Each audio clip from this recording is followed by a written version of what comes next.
മലയാള സാഹിത്യത്തിൻ്റെ രണ്ടാമത്തെ എപ്പിസോഡാണിത്. മലയാളത്തിൽ ആദ്യമായിട്ട് ഒരു നിഘണ്ടു തയ്യാറാക്കിയത് ഹെർമൻ ഗുണ്ടർട്ടാണ്. ഓർത്തു വയ്ക്കുക, മലയാളത്തിൽ ആദ്യമായിട്ട് ഒരു നിഘണ്ടു തയ്യാറാക്കിയത് ഹെർമൻ ഗുണ്ടർട്ടാണ്. നമുക്ക് ശബ്ദതാരാവലിയെപ്പറ്റി കേട്ടിട്ടുണ്ട്. ശബ്ദതാരാവലി എഴുതിയത് ശ്രീകണ്ഠേശ്വരം പത്മനാഭപിള്ളയാണ്. ശബ്ദതാരാവലി തയ്യാറാക്കിയത് ശ്രീകണ്ഠേശ്വരം പത്മനാഭപിള്ളയാണ്. അദ്ദേഹത്തിൻ്റെ ശബ്ദതാരാവലിയെ, ശ്രീകണ്ഠേശ്വരം പത്മനാഭപിള്ള തയ്യാറാക്കിയ ശബ്ദതാരാവലിയെ ഉള്ളൂര് വിശേഷിപ്പിച്ചത് കടച്ചിൽ കഴിഞ്ഞ രത്നം എന്നാണ്. കടച്ചിൽ കഴിഞ്ഞ രത്നം എന്നാണ് ഉള്ളൂര് ശ്രീകണ്ഠേശ്വരം പത്മനാഭപിള്ള തയ്യാറാക്കിയ ശബ്ദതാരാവലിയെ വിശേഷിപ്പിച്ചത്. അതുപോലെ തന്നെ വള്ളത്തോള് ശബ്ദതാരാവലിയെ വിശേഷിപ്പിച്ചത് കൈരളിക്ക് സമർപ്പിക്കപ്പെട്ട വിലപ്പേറില്ലാത്ത രത്നാഭരണം എന്നാണ്. എന്താണ്? കൈരളിക്ക് സമർപ്പിക്കപ്പെട്ട വിലപ്പേറില്ലാത്ത രത്നാഭരണം എന്നാണ് വള്ളത്തോള് ശബ്ദതാരാവലിയെ വിശേഷിപ്പിച്ചത്. മലയാളത്തിൽ ആദ്യമായിട്ടൊരു നിഘണ്ടു തയ്യാറാക്കിയത് ഹെർമൻ ഗുണ്ടർട്ടാണെന്ന് പറഞ്ഞു. ശബ്ദതാരാവലി തയ്യാറാക്കിയത് ശ്രീകണ്ഠേശ്വരം പത്മനാഭപിള്ളയാണ്. ശബ്ദതാരാവലിയെപ്പറ്റി ഉള്ളൂര് പറഞ്ഞത് കടച്ചിൽ കഴിഞ്ഞ രത്നം എന്നാണ്. അതുപോലെ വള്ളത്തോൾ പറഞ്ഞത് കൈരളിക്ക് സമർപ്പിക്കപ്പെട്ട വിലപ്പേറില്ലാത്ത രത്നാഭരണം എന്നാണ് വള്ളത്തോൾ ശബ്ദതാരാവലിയെപ്പറ്റി പറഞ്ഞത്. മലയാളത്തിലെ ആദ്യത്തെ യാത്രാ വിവരണ ഗ്രന്ഥം വർത്തമാന പുസ്തകമാണ്. PSC പരീക്ഷകളിൽ ഒരുപാട് തവണ ചോദിച്ചിട്ടുണ്ട് മലയാളത്തിലെ ആദ്യത്തെ യാത്രാ വിവരണ ഗ്രന്ഥം ഏതാണെന്ന്. മലയാളത്തിലെ ആദ്യത്തെ യാത്രാ വിവരണ ഗ്രന്ഥമാണ് വർത്തമാന പുസ്തകം എന്നുള്ളത്. ഇത് തയ്യാറാക്കിയത് പാറേമാക്കൽ തോമാ കത്തനാരാണ്. ആരാണ്? പാറേമാക്കൽ തോമാ കത്തനാരാണ് വർത്തമാന പുസ്തകം എന്ന പേരിൽ മലയാളത്തിലെ ആദ്യത്തെ യാത്രാ വിവരണ ഗ്രന്ഥം തയ്യാറാക്കിയത്. മലയാളത്തിൽ ആദ്യത്തെ യാത്രാവിവരണ ഗ്രന്ഥം വർത്തമാന പുസ്തകമാണെങ്കിലും മലയാളത്തിൽ ആദ്യമായിട്ട് അച്ചടിക്കപ്പെട്ടത് ഊർസ്ലേം യാത്ര എന്ന് പറഞ്ഞ് പരുമല തിരുമേനി തയ്യാറാക്കിയ ഊർസ്ലേം യാത്ര എന്ന് പറയുന്ന ഗ്രന്ഥമാണ് മലയാളത്തിൽ ആദ്യമായിട്ട് അച്ചടിക്കപ്പെട്ടത്. ഇത് ജെറുസലേം യാത്ര എന്നാണ് ആ യാത്രാവിവരണത്തിൻ്റെ പേര് കൊണ്ട് ഉദ്ദേശിക്കുന്നത്. ഊർസ്ലേം യാത്ര പരുമല തിരുമേനി തയ്യാറാക്കിയതാണ്. അതാണ് മലയാളത്തിൽ ആദ്യമായിട്ട് അച്ചടിക്കപ്പെട്ട യാത്രാവിവരണ കൃതി എന്ന് പറയുന്നത്. അപ്പം മലയാളത്തിലെ ആദ്യത്തെ യാത്രാവിവരണ ഗ്രന്ഥം വർത്തമാന പുസ്തകമാണ്. പാറേമാക്കൽ തോമാ കത്തനാരാണ് ഇത് തയ്യാറാക്കിയത്. മലയാളത്തിൽ ആദ്യമായിട്ട് അച്ചടിക്കപ്പെട്ട യാത്രാവിവരണ കൃതി ഊർസ്ലേം യാത്രയാണ് പരുമല തിരുമേനിയുടെ. മലയാളത്തിലെ ആദ്യത്തെ നോവൽ ഏതാണ്? മലയാളത്തിലെ ആദ്യത്തെ നോവല് കുന്തലതയാണ്. കുന്തലതയാണ് മലയാളത്തിലെ ആദ്യത്തെ നോവല്. 1887 എഴുതപ്പെട്ട കുന്തലത. ഇതെഴുതിയത് അപ്പു നെടുങ്ങാടിയാണ്. ഒരുപാട് തവണ നമുക്ക് പരീക്ഷകളിൽ ചോദിച്ചു കണ്ടിട്ടുള്ളൊരു ചോദ്യമാണ് മലയാളത്തിലെ ആദ്യത്തെ നോവൽ ഏതാണെന്ന്. മലയാളത്തിലെ ആദ്യത്തെ നോവല് കുന്തലതയാണ്. അതെഴുതിയത് അപ്പു നെടുങ്ങാടിയാണ്. 1887 കുന്തലത എഴുതിയത്. മലയാളത്തിലെ ആദ്യത്തെ ലക്ഷണമൊത്ത നോവൽ ഏതാണെന്ന് ചോദിച്ചാൽ അത് കുന്തലതയല്ല, അത് ഇന്ദുലേഖയാണ്. മലയാളത്തിലെ ആദ്യത്തെ ലക്ഷണമൊത്ത നോവൽ. നമുക്കത് ചുമ്മാ എന്താണ്, ഒരു വീട്ടിലെ 3 അംഗങ്ങളെ പോലെ ഒന്ന് ഓർത്തു നോക്കാം വെറുതെ. അപ്പം മൂത്ത കുട്ടിയാണ് കുന്തലത എന്ന് കരുതുക. 1887 ജനിച്ചതെന്ന് കരുതുക. രണ്ടാമത്തെ കുട്ടിയാണ് ലക്ഷണമൊത്ത കുട്ടി എന്ന് പറയുന്നത്. അതാണ് ഇന്ദുലേഖ. അപ്പോൾ നമുക്ക് ഇന്ദുലേഖയെ പറ്റി ഇനി നോക്കാം. മലയാളത്തിലെ ആദ്യത്തെ ലക്ഷണമൊത്ത നോവലാണ് ഇന്ദുലേഖ. ഇന്ദുലേഖ എഴുതി തയ്യാറാക്കിയത് 1889 ചന്തുമേനോനാണ് ഇന്ദുലേഖ എഴുതിയത്. അപ്പോൾ മലയാളത്തിലെ ആദ്യത്തെ ലക്ഷണമൊത്ത നോവലാണ് ഇന്ദുലേഖ. ഇന്ദുലേഖ എഴുതിയത് ചന്തുമേനോനാണ് 1889. അടുത്തതായിട്ട് മൂന്നാമത്തെ ആളാണ് മാർത്താണ്ഡവർമ്മ എന്ന് ഓർക്കുക. മലയാളത്തിലെ ആദ്യത്തെ ചരിത്ര നോവലാണ് മാർത്താണ്ഡവർമ്മ. 1891 മാർത്താണ്ഡവർമ്മ എഴുതപ്പെട്ടത്. മാർത്താണ്ഡവർമ്മ എന്ന് പറയുന്നത് ആ നോവലിൻ്റെ പേരാണ് കേട്ടോ. ആ നോവൽ എഴുതിയത് CV രാമൻപിള്ളയാണ്. മാർത്താണ്ഡവർമ്മ എഴുതിയത് CV രാമൻപിള്ളയാണ്. അപ്പം മലയാളത്തിലെ ആദ്യത്തെ നോവലാണ് 1887 കുന്തലത. കുന്തലത എഴുതിയതാരാണ്? കുന്തലത എഴുതിയത് അപ്പു നെടുങ്ങാടിയാണ്. കുന്തലത എഴുതിയത് അപ്പു നെടുങ്ങാടിയാണ്. 1887 നോവലാണ്. അത് കഴിഞ്ഞിട്ട് മലയാളത്തിലെ ആദ്യത്തെ ലക്ഷണമൊത്ത നോവൽ ഏതാണെന്ന് ചോദിച്ചാൽ അത് ഇന്ദുലേഖയാണ്. ചന്തുമേനോനാണ് എഴുതിയത് 1889. മലയാളത്തിലെ ആദ്യത്തെ ചരിത്ര നോവലാണ് മാർത്താണ്ഡവർമ്മ. 1891 ഇത് എഴുതിയത്. CV രാമൻപിള്ളയാണ് എഴുതിയത്. CV രാമൻപിള്ളയെ മലയാളത്തിൻ്റെ സ്കോട്ട് എന്നാണ് വിശേഷിപ്പിക്കുന്നത്. മലയാളത്തിൻ്റെ സ്കോട്ട് അല്ലെങ്കിൽ കേരള സ്കോട്ട് എന്ന് വിശേഷിപ്പിക്കുന്നത് CV രാമൻപിള്ളയാണ്. അതുപോലെ തന്നെ സിനിമയാക്കപ്പെട്ട ആദ്യത്തെ ചരിത്ര നോവൽ ഏതാണെന്ന് ചോദിച്ചാൽ അതും മാർത്താണ്ഡവർമ്മയാണ്. സിനിമയാക്കപ്പെട്ട ആദ്യത്തെ ചരിത്ര നോവലാണ് മാർത്താണ്ഡവർമ്മ. മലയാളത്തിലെ ആദ്യത്തെ നിശബ്ദ ചലച്ചിത്രം ഏതാണ്? വിഗതകുമാരനല്ലേ. മലയാളത്തിലെ രണ്ടാമത്തെ നിശബ്ദ ചലച്ചിത്രമാണ് മാർത്താണ്ഡവർമ്മ. അപ്പോൾ നമ്മൾ പറഞ്ഞു മലയാളത്തിലെ ആദ്യത്തെ ലക്ഷണമൊത്ത നോവലാണ് ഇന്ദുലേഖ. ചന്തുമേനോൻ എഴുതിയത് 1889. അത് കഴിഞ്ഞ് മലയാളത്തിലെ ആദ്യത്തെ ചരിത്ര നോവലാണ് മാർത്താണ്ഡവർമ്മ 1891. CV രാമൻപിള്ളയാണ് എഴുതിയത്. മലയാളത്തിൻ്റെ സ്കോട്ട് അല്ലെങ്കിൽ കേരള സ്കോട്ട് എന്നാണ് CV രാമൻപിള്ള അറിയപ്പെടുന്നത്. സിനിമയാക്കപ്പെട്ട ആദ്യത്തെ ചരിത്ര നോവലാണേത്? മാർത്താണ്ഡവർമ്മ. അതുപോലെ രണ്ടാമത്തെ നിശബ്ദ ചലച്ചിത്രമാണേത്? മാർത്താണ്ഡവർമ്മ. ഇതേ CV രാമൻപിള്ളയുടെ ഒരു സാമൂഹിക നോവലുണ്ട്, അതാണ് പ്രേമാമൃതം. CV രാമൻപിള്ള എഴുതിയ സാമൂഹിക നോവൽ ഏതെന്ന് ചോദിച്ചാൽ അത് പ്രേമാമൃതമാണ്. ചരിത്ര നോവലാണ് മാർത്താണ്ഡവർമ്മ. CV രാമൻപിള്ള എഴുതിയ ചരിത്ര നോവലാണ് മാർത്താണ്ഡവർമ്മ. സാമൂഹിക നോവലാണ് പ്രേമാമൃതം.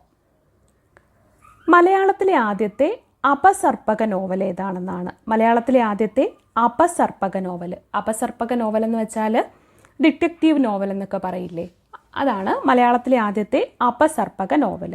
അത് ഭാസ്കരമേനോനാണ്. എഴുതിയ ആളല്ല, നോവലിൻ്റെ പേരാണ് ഭാസ്കരമേനോൻ. മലയാളത്തിലെ ആദ്യത്തെ അപസർപ്പക നോവലാണ് ഭാസ്കരമേനോൻ. എഴുതിയത് അപ്പൻ തമ്പുരാനാണ്. മലയാളത്തിലെ ആദ്യത്തെ അപസർപ്പക നോവലാണ് ഭാസ്കരമേനോൻ. എഴുതിയത് അപ്പൻ തമ്പുരാൻ. മലയാളത്തിലെ ആദ്യത്തെ ചെറുകഥയാണ് വാസനാവികൃതി. മലയാളത്തിലെ ആദ്യത്തെ ചെറുകഥയാണ് വാസനാവികൃതി. എഴുതിയത് വേങ്ങയിൽ കുഞ്ഞിരാമൻ നായനാറാണ്. അദ്ദേഹത്തെ കേരള മാർക്ക് ട്വെയിൻ എന്നാണ് പറയുന്നത് കേട്ടോ. കേരള മാർക്ക് ട്വെയിനാണ് വേങ്ങയിൽ കുഞ്ഞിരാമൻ നായനാർ. അദ്ദേഹമാണ് മലയാളത്തിലെ ആദ്യത്തെ ചെറുകഥയായ വാസനാവികൃതി എഴുതിയത്. മലയാളത്തിലെ ആദ്യത്തെ മഹാകാവ്യമാണ് രാമചന്ദ്രവിലാസം. മലയാളത്തിലെ ആദ്യത്തെ മഹാകാവ്യമാണ് രാമചന്ദ്രവിലാസം. എഴുതിയത് അഴകത്ത് പത്മനാഭക്കുറുപ്പാണ്. അപ്പം മലയാളത്തിലെ ആദ്യത്തെ മഹാകാവ്യം ഏതാണ്? രാമചന്ദ്രവിലാസമാണ്. എഴുതിയത് അഴകത്ത് പത്മനാഭക്കുറുപ്പാണ്. മലയാളത്തിലെ ആദ്യത്തെ ഖണ്ഡകാവ്യമാണ് വീണപൂവ്. എഴുതിയത് കുമാരനാശാനാണ്. മലയാളത്തിലെ ആദ്യത്തെ മഹാകാവ്യമാണ് രാമചന്ദ്രവിലാസം. എഴുതിയത് അഴകത്ത് പത്മനാഭക്കുറുപ്പാണ്. മലയാളത്തിലെ ആദ്യത്തെ ഖണ്ഡകാവ്യമാണ് വീണപൂവ്. എഴുതിയത് കുമാരനാശാനാണ്. പരീക്ഷയിൽ ചോദിച്ചിട്ടുള്ളതാണ് വീണപൂവ് രചിച്ചത് എവിടെ വച്ചാണെന്നാണ്. ജൈനിമേട്ടിലിരുന്നാണ് കുമാരനാശാൻ വീണപൂവ് രചിച്ചത്. അത് ഏത് ജില്ലയിലാണ് ജൈനിമേടെന്നും ചോദിച്ചിട്ടുണ്ട്. പാലക്കാട് ജില്ലയിലാണ് ജൈനിമേട്. അതുപോലെ നിങ്ങൾക്ക് പാണിനീയം അറിയായിരിക്കും. കേരള പാണിനീയം കേരളത്തിൻ്റെ ഒരു വ്യാകരണ ഗ്രന്ഥമാണ്. അങ്ങനെയുള്ള കേരള പാണിനീയം എഴുതിയത് AR രാജരാജവർമ്മയാണ്. കേരള പാണിനീയം എന്ന വ്യാകരണ ഗ്രന്ഥം തയ്യാറാക്കിയത് AR രാജരാജവർമ്മയാണ്. അതുകൊണ്ട് തന്നെ അദ്ദേഹത്തെ കേരള പാണിനി എന്നാണ് വിളിക്കുന്നത്. എന്താണ്? കേരള പാണിനി. അപ്പോൾ കേരള പാണിനീയം എഴുതിയത് AR രാജരാജവർമ്മയാണ്. അദ്ദേഹത്തെ കേരള പാണിനി എന്നാണ് വിളിക്കുന്നത്. അതുപോലെ തന്നെ അടുത്തതായിട്ട് വ്യാസൻ്റെ മഹാഭാരതം ആദ്യമായിട്ട് മലയാളത്തിൽ പരിഭാഷപ്പെടുത്തിയത് കൊടുങ്ങല്ലൂർ കുഞ്ഞിക്കുട്ടൻ തമ്പുരാനാണ് കേട്ടോ. വ്യാസൻ എഴുതിയ മഹാഭാരതത്തെ ആദ്യമായിട്ട് മലയാളത്തിലേക്ക് പരിഭാഷപ്പെടുത്തിയത് കുഞ്ഞിക്കുട്ടൻ തമ്പുരാനാണ്, കൊടുങ്ങല്ലൂർ കുഞ്ഞിക്കുട്ടൻ തമ്പുരാൻ. അതുകൊണ്ടാണ് അദ്ദേഹത്തെ കേരള വ്യാസൻ എന്ന് വിളിക്കുന്നത്. അപ്പം കേരള പാണിനിയാണ് AR രാജരാജവർമ്മ, കേരള വ്യാസനാണ് കൊടുങ്ങല്ലൂർ കുഞ്ഞിക്കുട്ടൻ തമ്പുരാൻ. കാളിദാസൻ, കേരള കാളിദാസൻ ആരാണെന്ന് ചോദിച്ചാൽ അത് കേരളവർമ്മ വലിയ കോയി തമ്പുരാനാണ്. കേരള കാളിദാസൻ ആരാണ്? കേരളവർമ്മ വലിയ കോയി തമ്പുരാൻ. ഒരിക്കലും മാറിപ്പോവരുത്. കേരള പാണിനിയാണ് AR രാജരാജവർമ്മ, കേരള വ്യാസനാണ് കൊടുങ്ങല്ലൂർ കുഞ്ഞിക്കുട്ടൻ തമ്പുരാൻ, കേരള കാളിദാസനാണ് കേരളവർമ്മ വലിയ കോയി തമ്പുരാൻ. കേരളവർമ്മ വലിയ കോയി തമ്പുരാൻ മരിച്ചപ്പോൾ കേരളത്തിൻ്റെ മഹാദീപം അസ്തമിച്ചു എന്ന് പറഞ്ഞത് കുമാരനാശാനാണ്. കേരളവർമ്മ വലിയ കോയി തമ്പുരാൻ്റെ നിര്യാണത്തെ തുടർന്ന് കേരളത്തിൻ്റെ മഹാദീപം അസ്തമിച്ചു എന്ന് പറഞ്ഞത് കുമാരനാശാനാണ്. മലയാളത്തിലെ ആദ്യത്തെ രാഷ്ട്രീയ നോവലാണ് പാറപ്പുറം. നോവലിൻ്റെ പേരാണ് കേട്ടോ പാറപ്പുറം എന്നുള്ളത്. മലയാളത്തിലെ ആദ്യത്തെ രാഷ്ട്രീയ നോവലാണ് പാറപ്പുറം. എഴുതിയത് K. നാരായണ കുരുക്കളാണ് കേട്ടോ. മലയാളത്തിലെ ആദ്യത്തെ രാഷ്ട്രീയ നോവലായ പാറപ്പുറം എഴുതിയത് K. നാരായണ കുരുക്കളാണ്. മലയാളത്തിലെ ആദ്യത്തെ രാഷ്ട്രീയ നാടകം പാട്ടബാക്കിയാണ്. മലയാളത്തിലെ ആദ്യത്തെ രാഷ്ട്രീയ നാടകം പാട്ടബാക്കിയാണ്. എഴുതിയത് K. ദാമോദരനാണ്. അദ്ദേഹത്തിനെ കേരള കാറൽ മാക്സ് എന്നാണ് അറിയപ്പെടുന്നത്. അപ്പം മലയാളത്തിലെ ആദ്യത്തെ രാഷ്ട്രീയ നാടകമാണ് പാട്ടബാക്കി. എഴുതിയത് K. ദാമോദരനാണ്. അദ്ദേഹത്തെ കേരള കാറൽ മാക്സ് എന്നാണ് അറിയപ്പെടുന്നത്. അപ്പം നമുക്ക് ഇത്രയും ഭാഗങ്ങൾ ഒന്നുകൂടി നോക്കാം. മലയാളത്തിൽ ആദ്യമായിട്ട് ഒരു നിഘണ്ടു തയ്യാറാക്കിയത് ഹെർമൻ ഗുണ്ടർട്ടാണ്. ശബ്ദതാരാവലി തയ്യാറാക്കിയത് ശ്രീകണ്ഠേശ്വരം പത്മനാഭപിള്ളയാണ്. ശബ്ദതാരാവലിയെ കടച്ചിൽ കഴിഞ്ഞ രത്നം എന്ന് പറഞ്ഞത് ഉള്ളൂരാണ്. കൈരളിക്ക് സമർപ്പിക്കപ്പെട്ട വിലപ്പേറില്ലാത്ത രത്നാഭരണം എന്ന് പറഞ്ഞത് വള്ളത്തോളാണ്. എന്തിനെപ്പറ്റി? ശബ്ദതാരാവലിയെപ്പറ്റി. മലയാളത്തിലെ ആദ്യത്തെ യാത്രാ വിവരണ ഗ്രന്ഥമാണ് വർത്തമാന പുസ്തകം. പാറേമാക്കൽ തോമാ കത്തനാരാണ് ഇത് എഴുതി തയ്യാറാക്കിയത്. മലയാളത്തിൽ ആദ്യമായിട്ട് അച്ചടിക്കപ്പെട്ട യാത്രാ വിവരണം ഊർസ്ലേം യാത്രയാണ്. അത് പരുമല തിരുമേനിയാണ് എഴുതി തയ്യാറാക്കിയത്. മലയാളത്തിലെ ആദ്യത്തെ നോവലാണ് കുന്തലത. 1887 അപ്പു നെടുങ്ങാടിയാണ് കുന്തലത എഴുതിയത്. അപ്പോൾ എന്താണ്? മലയാളത്തിൽ ആദ്യമായിട്ട് അച്ചടിക്കപ്പെട്ട യാത്രാ വിവരണം ഊർസ്ലേം യാത്രയും മലയാളത്തിൽ ആദ്യമായിട്ടുള്ള യാത്രാ വിവരണം വർത്തമാന പുസ്തകവുമാണ്. മലയാളത്തിലെ ആദ്യത്തെ ലക്ഷണമൊത്ത നോവലാണ് ഇന്ദുലേഖ. ചന്തുമേനോനാണ് എഴുതിയത് 1889. മലയാളത്തിലെ ആദ്യത്തെ ചരിത്ര നോവലാണ് മാർത്താണ്ഡവർമ്മ 1891. മാർത്താണ്ഡവർമ്മ എഴുതിയത് CV രാമൻപിള്ളയാണ്. മലയാളത്തിൻ്റെ സ്കോട്ട് അല്ലെങ്കിൽ കേരള സ്കോട്ട് എന്നാണ് CV രാമൻപിള്ള അറിയപ്പെടുന്നത്. സിനിമയാക്കപ്പെട്ട ആദ്യത്തെ ചരിത്ര നോവലാണ് മാർത്താണ്ഡവർമ്മ. രണ്ടാമത്തെ നിശബ്ദ ചലച്ചിത്രം കൂടിയാണ് മാർത്താണ്ഡവർമ്മ. CV രാമൻപിള്ള രചിച്ച സാമൂഹിക നോവലാണ് പ്രേമാമൃതം. ചരിത്ര നോവലാണ് മാർത്താണ്ഡവർമ്മ, സാമൂഹിക നോവലാണ് പ്രേമാമൃതം. മലയാളത്തിലെ ആദ്യത്തെ അപസർപ്പക നോവലാണ് ഭാസ്കരമേനോൻ. അത് എഴുതിയത് അപ്പൻ തമ്പുരാനാണ്. മലയാളത്തിലെ ആദ്യത്തെ ചെറുകഥ ഏതാണെന്ന് ചോദിച്ചാൽ വാസനാവികൃതിയാണ്. അത് എഴുതിയത് വേങ്ങയിൽ കുഞ്ഞിരാമൻ നായനാറാണ്. അദ്ദേഹത്തിനെ കേരള മാർക്ക് ട്വെയിൻ എന്നാണ് അറിയപ്പെടുന്നത്. മലയാളത്തിലെ ആദ്യത്തെ കാവ്യം രാമചന്ദ്രവിലാസമാണ്. എഴുതിയത് അഴകത്ത് പത്മനാഭക്കുറുപ്പാണ്. മലയാളത്തിലെ ആദ്യത്തെ ഖണ്ഡകാവ്യം വീണപൂവാണ്. കുമാരനാശാനാണ് വീണപൂവ് എഴുതിയത്. വീണപൂവ് രചിച്ചത് ജൈനിമേട്, പാലക്കാട്ടെ ജൈനിമേട് എന്ന സ്ഥലത്ത് വെച്ചാണ്. കേരള പാണിനീയം, അത് വ്യാകരണ ഗ്രന്ഥമായ കേരള പാണിനീയം എഴുതിയത് AR രാജരാജവർമ്മയാണ്. അതുകൊണ്ടാണ് അദ്ദേഹത്തെ നമ്മൾ കേരള പാണിനി എന്ന് വിളിക്കുന്നത്.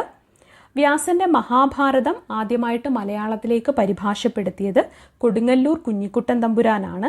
അതുകൊണ്ട് അദ്ദേഹത്തെ കേരള വ്യാസൻ എന്നാണ് വിളിക്കുന്നത്. കേരള കാളിദാസൻ എന്ന് വിളിക്കുന്നത് കേരളവർമ്മ വലിയ കോയി തമ്പുരാനെയാണ്.